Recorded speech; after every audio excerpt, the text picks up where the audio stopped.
할렐루야! 오늘도 이 시간 하나님의 은혜를 사모하며 말씀 앞에 나오신 여러분들을 주님의 이름으로 환영합니다.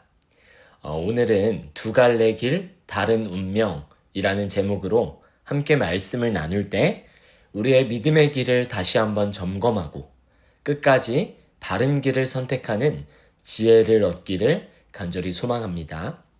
오늘 본문은 한 아버지와 아들의 이야기지만 서로 너무나도 다른 길을 걸어갔던 두 왕, 요담과 아하스의 이야기를 함께 나누려고 합니다. 오산에 와서 제가 한때 푹 빠져 있었던 음식이 있었는데 갈곶동에 있는 3대째 손두부라는 가게였습니다. 지금까지 3대째 순두부라고 알고 있었는데 말씀을 준비하면서 정확한 상호명을 찾아보니 손두부였더라고요. 4년 만에 새롭게 깨달았는데 이처럼 대를 이어 음식을 한다는 것은 많은 자부심과 긍지를 불러 일으키죠. 그리고 왠지 대를 이어가는 식당은 같은 맛이더라도 더 깊은 맛이 느껴지는 것 같은 착각을 불러 일으키기도 합니다. 그렇다면 여러분들은 대를 이어 가업을 성공시키는 비결이 무엇이라고 생각하십니까?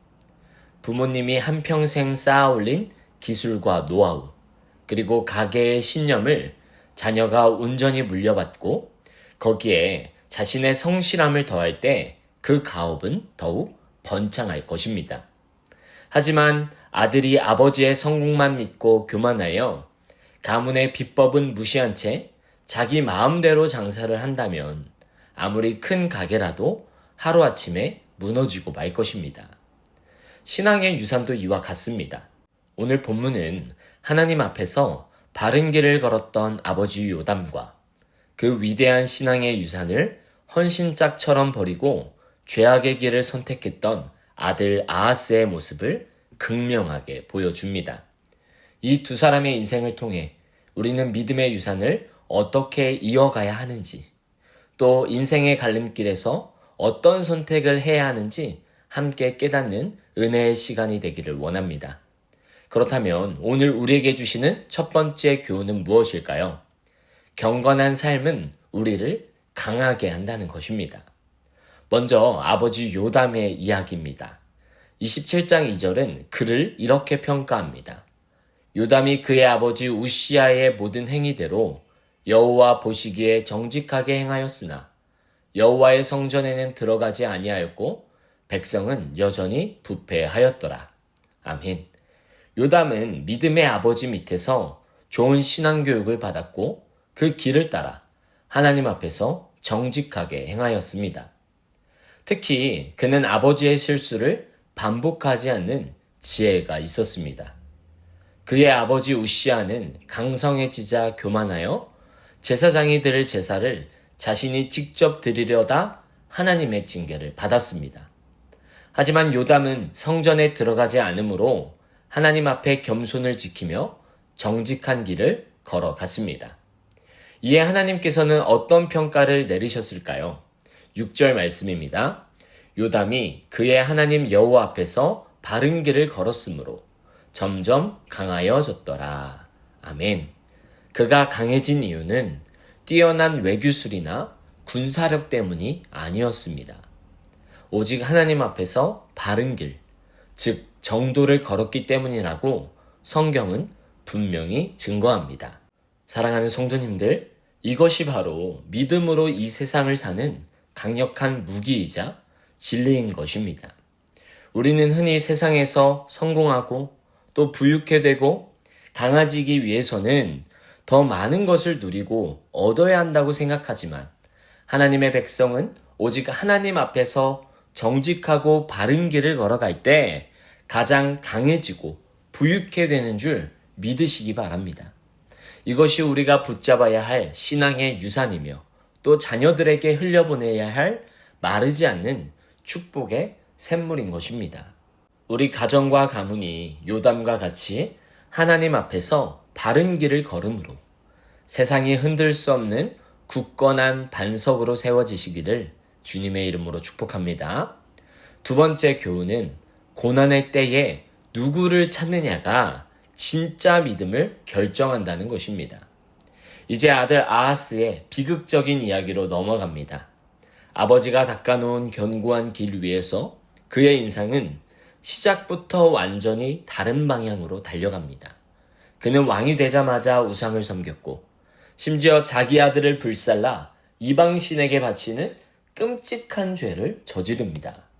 하나님께서는 그런 그를 심판하시죠. 주변 나라들이 쳐들어와 유다는 처참하게 패배하고 수많은 백성들이 죽거나 포로로 끌려갑니다. 나라 전체가 극심한 고통, 즉 기갈에 빠지게 된 것입니다. 사랑하는 성도님들, 보통 사람은 이렇게 큰 고난을 겪으면 어떻게 반응합니까? 아, 내가 하나님께 죄를 지어서 이런 벌을 받는구나 하며 회개하고 하나님께 돌아오는 것이 정상입니다. 그러나 아하스의 반응은 우리의 상상을 초월하죠. 28장 22절입니다. 이 아하스 왕이 곤고할 때에 더욱 여호와께 범죄하여. 아멘. 그는 고난 앞에서 하나님께 무릎 꿇는 대신 하나님께 더욱 반항했습니다. 그리고는 이렇게 생각합니다. 23절입니다. 자기를 친 다메섹 신들에게 제사하여 이르되 아람 왕들의 신들이 그들을 도왔으니 나도 그 신에게 제사하여 나를 돕게 하리라 하였으나 그 신이 아하스와 온 이스라엘을 망하게 하였더라. 아멘. 이 말씀이 무슨 말입니까? 우리를 이긴 다메섹 사람들을 보니 하나님보다 그들의 신이 더 강력한가 보다. 이제부터 나도 그 신에게 제사를 드려야겠다라고 생각하여 더욱더 깊은 우상 숭배의 길로 나아갔다는 것입니다. 이것은 문제를 주신 분께 답을 구하는 것이 아니라 문제를 일으킨 원수에게 가서 답을 구하는 꼴이었습니다. 결국 그는 하나님의 성전문을 닫아버리고 예루살렘 곳곳에 이방신을 위한 제단을 쌓았습니다. 고난은 그를 하나님께 이끄는 기회가 아니라 하나님께 완전히 등을 돌리게 하는 계기가 되고만 것입니다. 이제 말씀을 맺습니다. 요담과 아하스, 한 아버지와 아들이었지만 그들은 너무나 다른 길을 걸었고 다른 운명을 맞이했습니다.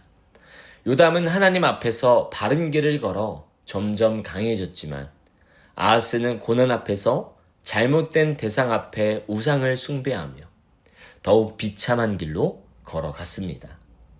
오늘 이 두 사람의 이야기는 우리에게 묻습니다. 당신은 지금 누구 앞에서 어떤 길을 걷고 있습니까? 그리고 인생의 가장 곤고한 순간 당신은 누구의 이름을 부르고 있습니까? 우리의 신앙이 요담과 같이 날마다 하나님 앞에서 바른 길을 걸어가므로 견고해지기를 주님의 이름으로 축복합니다. 또한 아하스와 같이 고난의 때에 세상의 방법을 찾아 헤매는 것이 아니라 오직 살아계신 우리 하나님께 부르짖음으로 응답받고 회복되는 저와 여러분들의 복된 삶이 되시기를 주님의 이름으로 축복합니다. 아멘.